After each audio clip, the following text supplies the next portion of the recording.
Hello, pensioners! It's me, Angel. Welcome sa aking YouTube channel. Babasahin ko tong comment ni Ma'am Leonila. Hi, Ma'am.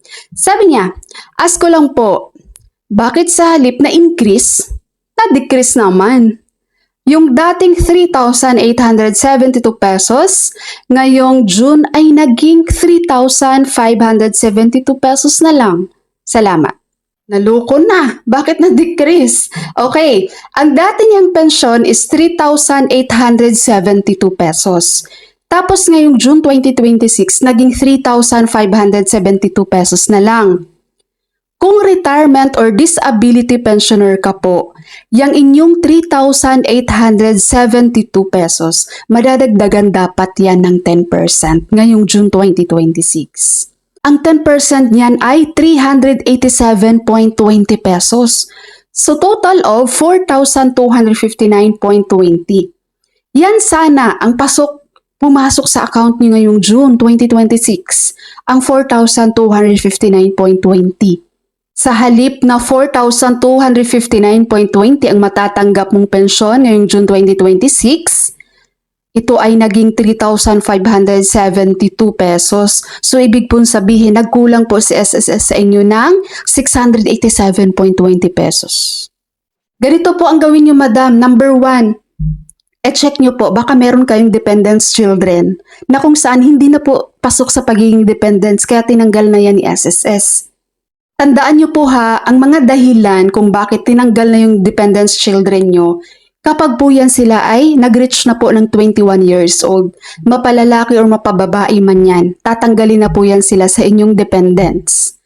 Pangalawa naman, kapag nag-asawa na yan, kahit wala pa yan sa 21 years old guys, pero nag-asawa na, kasal man or hindi, tatanggalin po yan sa inyong dependents. At pangatlo, kapag yan sila po ay nagtrabaho na, kahit wala pang 21 years old, tatanggalin na yan ni SSS sa inyong dependents. Okay, so yan po ang sa number 1. I-check nyo po, baka meron kayong dependents na kung saan hindi na sila pasok sa pagiging dependents. Kaya binabawasan po kayo ni SSS sa inyong pensyon. Tatanggalin na kasi yung dependents pension nila. Number 2, i-check nyo po, baka meron din kayong pension loan. Okay, kaya nababawasan po ang iyong pensyon na natatanggap. And number 3, kapag cleared ka naman, kapag okay ka naman doon sa mga binabanggit kong number 1 tsaka number 2, no, hindi naman siya pasok sa'yo, ibig sabihin, kumbaga, nagkamali talaga si SSS doon sa pension mo ngayong June 2026, pumunta ka po sa SSS branch. Opo. Para po ma-check mismo yan sa inyong SSS record sa system nila mismo.